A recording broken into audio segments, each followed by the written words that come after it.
Hello everybody, I am Dr. Lodhi Kanis Fatma Niaz Ahmed, Head of the Department Political Science. You all are welcome in my this video lecture entitled Nature of Public Administration. Nature of public administration is divided into two broad views. Number one is integral view of public administration and number two is managerial view of public administration. अलग अलग schools के जो thoughts हैं public administration के ताल्लुक से उनके अंदर बहुत सारे डिफ्रेंशिएट हैं। वो क्या हैं हम इस वीडियो लेक्चर में देखेंगे। Integral view of public administration LD. White ने पेश किया है। उनके कहने के मुताबिक एडमिनिस्ट्रेशन जो है वो क्या है, इंतज़ामिया क्या है। एडमिनिस्ट्रेशन इन सब is sum total of all activities. किसी भी एडमिनिस्ट्रेशन में हम ये देखते हैं कि मुख्तलिफ़ एक्टिविटीज़ का मजमुआ मौजूद रहता है। अलग अलग सरगर्मियाँ होती हैं, अलग अलग एक्टिविटीज़ होती हैं, जैसे कि manual, clerical, managerial, technical etcetera of a government. The view cover multitude of activities of the government. ये व्यू में बेशुमार गवर्नमेंट की एक्टिविटीज़ शामिल हैं। मैनुअल काम करने वाले, निचला काम करने वाले, क्लरिकल जॉब करने वाले, मैनेजरल का मैनेज करने वाली बॉडी, टेक्निकल काम करने वाली बॉडी, ये तमाम पार्ट एंड पार्सल है एडमिनिस्ट्रेशन का। और एडमिनिस्ट्रेशन को सक्सेस करने के लिए ये तमाम लोगों का होना लाजमी है। मैनेजरल व्यू क्या कहता है? Managerial view, according to this view, the work of only those persons who are engaged in performing managerial functions from the subject matter of the study of public administration. This view is quietly contrary to the integral view. Managerial view जो है integral view से बिल्कुल अलग है। According to the managerial view, the manual laborers, clerical staff, etc. do not form the part of the administration. Managerial view के writers जो हैं, thinkers, वो ये कहते हैं कि मैनेजरल व्यू बिल्कुल अलग है।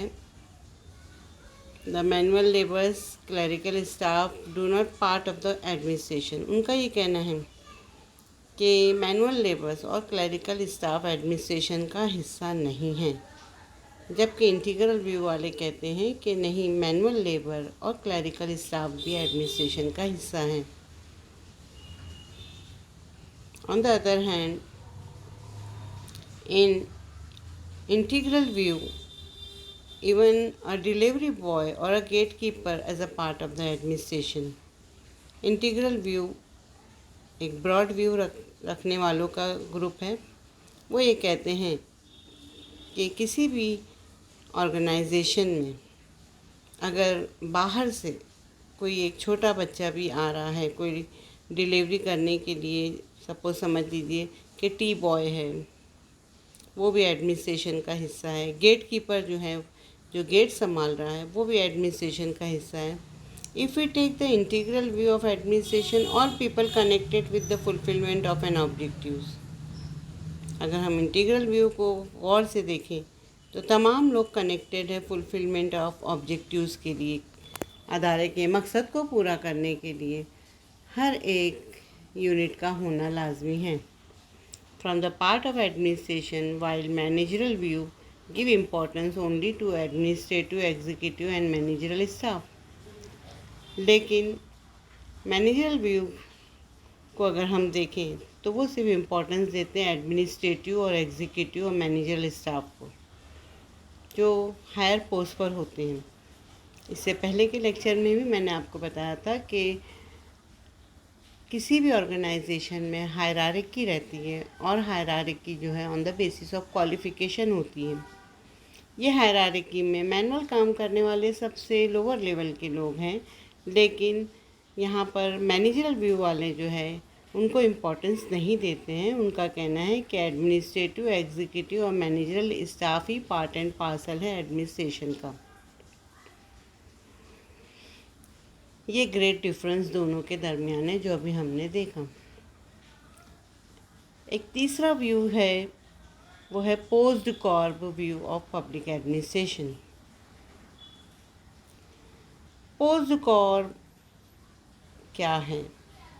Managerial techniques from the scope of administration, Luther and Gulick have summed up the scope of public administration in the word of POSDCORB. Luther and Gulick ने पब्लिक एडमिनिस्ट्रेशन को POSDCORB verb में describe किया है। In each word each alphabet stand for a particular operation. हर word जो है अपने अंदर एक नुमाया अमल रखता है। This word sum of the scope of public administration, it indicates following activities. Just like in the post-corp word, P stand for planning. It means preparing a broad outline of the work that has to be done before it is undertaken. Thus, planning is the first step of public administration. According to the post-corp view, planning it is a very important broad outline of any administration. किसी भी काम को, किसी भी मकसद को पूरा करने के लिए सबसे पहले हमें उस काम की प्लानिंग करनी पड़ती है। Planning is the first step of administration. Without planning हमारा एडमिनिस्ट्रेशन कोलैप्स हो जाएगा। जब भी किसी काम को शुरुआत करनी होती है तो सबसे पहले हम प्लानिंग करते हैं। Next word indicates O stand for organization. It means that there must be a format, organization or authority to undertake a work and execute the work. O stand for organization means organization or authority to undertake a work and execute the work. Organisation या authority जो है किसी भी काम को, किसी भी मकसद को पूरा करने के लिए बहुत लाजमी रहती है। S stand for staffing, which means recruitment and training of personnel who would form the organisation and execute the work. जैसे कि हम जानते हैं कि किसी भी ऑर्गेनाइजेशन के मकसद को पूरा करने के लिए, सक्सेसफुल काम होने के लिए एक स्टाफ की ज़रूरत होती है। Not a single person can handle the total administration. Staff is very important part of the administration. Without the cooperation of the staff one can not fulfil the aim of the organisation. So S stand for staffing, which means recruitment and training of personnel. Administration के जो ज़िम्मेदार रहते हैं उन्हें अपने personal को recruit करना होता है, नए दाखिले करने होते हैं, नई ट्रेनिंग उनको देनी रहती है, नई भर्ती ज़रूरी है। D stand for direction. It means that the activities of the organization should be properly directed and guided to successfully execute a scheme. There must be a directing authority or chief executive. किसी भी organisation का model हम देखें तो hierarchy पे depend रहता है और जिसमें जो है डायरेक्शन देने वाली अथॉरिटी चीफ एग्जीक्यूटिव होता है और वो सबसे हायरार्की में टॉप पर रहता है। हम ये देखेंगे कि ये हायरार्किकल मॉडल में order always flows from top and report goes from bottom to top. Direction for any work is very important. Without the good direction, one organization cannot fulfill the aim of the organization. So, good direction means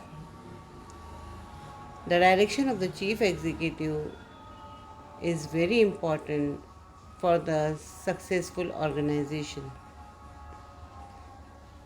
After the direction in post corp view, CO stand for coordination. Coordination or integration of various branches of the organization and its activity is very important. An organization is normally divided into the branches, division and section. कोई भी organisation में मुख्तलिफ अलग अलग branches होती हैं, divisions होते हैं, सेक्शंस होते हैं. तो ये सेक्शंस में, ये डिविजन्स में, ये ब्रांचेस में कोऑर्डिनेशन होना बहुत लाजमी है. मीन्स एक दूसरे से कांटेक्ट, एक दूसरे से तालमेल, एक दूसरे से कम्युनिकेशन होना बहुत लाजमी है. ताकि क्यों लाजमी है ये? ताकि किसी किस्म का ओवरलैपिंग ना हो और प्रॉपर कोऑर्डिनेशन से ऑर्गेनाइजेशन अच्छी तरीके से चल पाए. कोऑर्डिनेशन नहीं होने से एडमिनिस्ट्रेशन के फ्लॉप होने का ख़तरा होता है. R stand for reporting. As the work proceeds towards its goal, the executive authority should report back on the progress of the work to the directing authority. Report is very important. किसी भी जब हम मकसद को काम करते हैं, किसी मकसद को पूरा करने के लिए, तो उसमें जो है रिपोर्टिंग का बहुत इम्पोर्टेंट वर्क रहता है. काम कितना हुआ, कैसे हुआ, किसने किया, ये हमको हमेशा रिपोर्ट करनी होती है. ये रिपोर्ट जो है बॉटम टू टॉप जाती है, क्योंकि ऑर्डर्स फ्लोज होते हैं टॉप टू बॉटम और रिपोर्ट जाती है bottom to top. Chief executive को हर चीज़ की रिपोर्ट होना बहुत लाजमी है. Now the last word B indicates budgeting. Finance form the very lifeblood of any public activity. किसी भी मकसद को सॉल्व करने के लिए, काम को अंजाम देने के लिए हमारे पास फाइनेंस होना बहुत ज़रूरी है. Without finance always planning remain on paper. पैसा नहीं है, कोई काम नहीं होगा. बजट का होना, फाइनेंस का होना बहुत ज़रूरी है. In the absence of financial management the whole activity will collapse. सही फाइनेंशियल सहूलत न होने की वजह से पूरा मैनेजमेंट, पूरा ऑर्गेनाइजेशन कोलैप्स हो जाता है. इस तरीके से हमने देखा कि नेचर ऑफ पब्लिक एडमिनिस्ट्रेशन क्या है. नेचर ऑफ पब्लिक एडमिनिस्ट्रेशन के दो ब्रॉड व्यू, जिसमें हमने देखा इंटीग्रल व्यू और मैनेजरल व्यू. फिर उसके बाद जो है लूथर एंड गुलिक ने मैनेजरल व्यू को पोस्ट कॉर्प के तौर पर जो है पेश किया है. तो पोस्ट कॉर्प व्यू क्या है, हमने इस वीडियो लेक्चर में पढ़ा. I hope that this lecture is benefited to the student of political science, public administration and those who are interested in this subject.